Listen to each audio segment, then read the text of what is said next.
Donna, just to begin, just your thoughts on the match and getting that first round underway.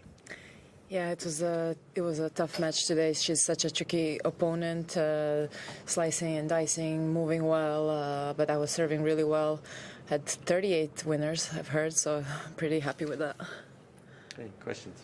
You obviously wrote Love LA on the camera. Tell us a bit about being in touch with Pam.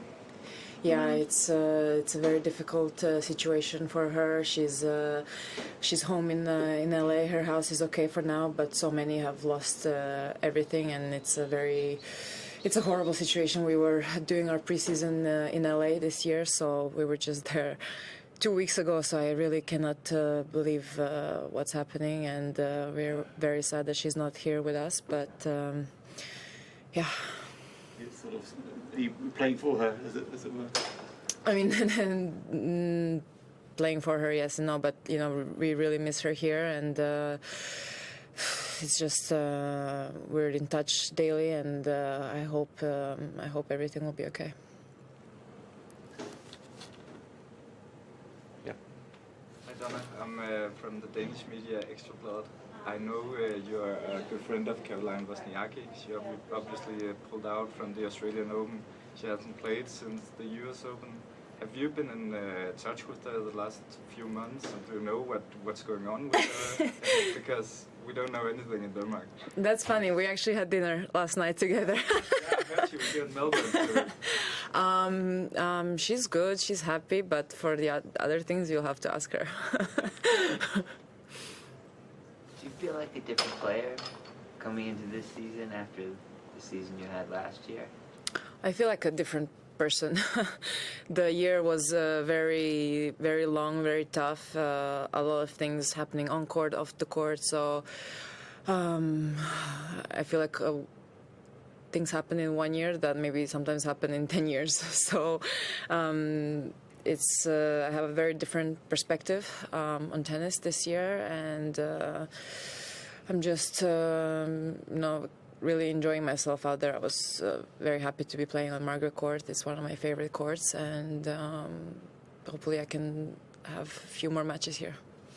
Obviously Aryna's going for a third title when you played her, including here. Just like, what sort of makes her so tough to play? What kind of elevates her from a lot of the rest of it? I haven't actually played her since Dubai last year, and we didn't really practice. So she's playing so well. She's really aggressive and going for her shots. So I don't. Like the experience of being on the other side of the net, I guess. Even. What do you mean?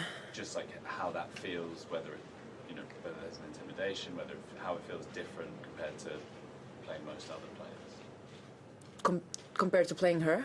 Yeah, just what's different about playing her compared to everyone else? What sort of separates her as an opponent? I don't know. I'm sorry, I don't know. Just is it her power? Is it the kind of spirit, or is it a combination of all of those things? I mean, I guess everything. She has everything. She has big strokes, big serve. When you sat down, just as you were starting, you said something, you mentioned having heard that you had 38 winners. How much do you pay attention to statistics after a match, and is that something that one or both of your coaches will bring up to you? Do you care about that? Do you study those things? I really care about my serve percentage. I always like to see it above 60%, and after the first set today, they were showing the stats on court, and I looked and it was 60%. I was like, okay, was not bad, but this is something that I really care about. And I mean, of course, always better to have more winners, less unforced errors. But if I try to take control of the point. I try to be aggressive. So with that comes more mistakes, and that's something that you have to accept. And will you seek out a stat sheet to look at those numbers? Or? No. And so how will you find out if, let's say, you were over 60% at the end of a match? I mean, you just quickly look at the app. It's, okay. Yeah. When you said that you had a new perspective, can you describe your new perspective a bit more? I mean, I think last year tennis was everything to me. It was the most important thing. I wanted to win a slam. But after winning a medal, I've kind of I was in my head. I was like, okay, if I never win another thing, it's fine. But still, on the other hand, I'm more hungrier, more motivated than ever to keep winning, to maybe eventually get that slam, especially after playing semis at Wimbledon, being so close to the finals. So it's, but I'm a lot more relaxed, I would say. Before, I was quite nervous on court today, but like before matches, the days before, like I think before it would be really unbearable to be with me during slams, but now I'm a lot more relaxed. You mentioned before about a year and 10 years and everything on the court and off the court. We know what happened on the court. Are you able to share anything that happened off the court? That I'd rather not. Okay, that's fine. What's Sasha brought to the team?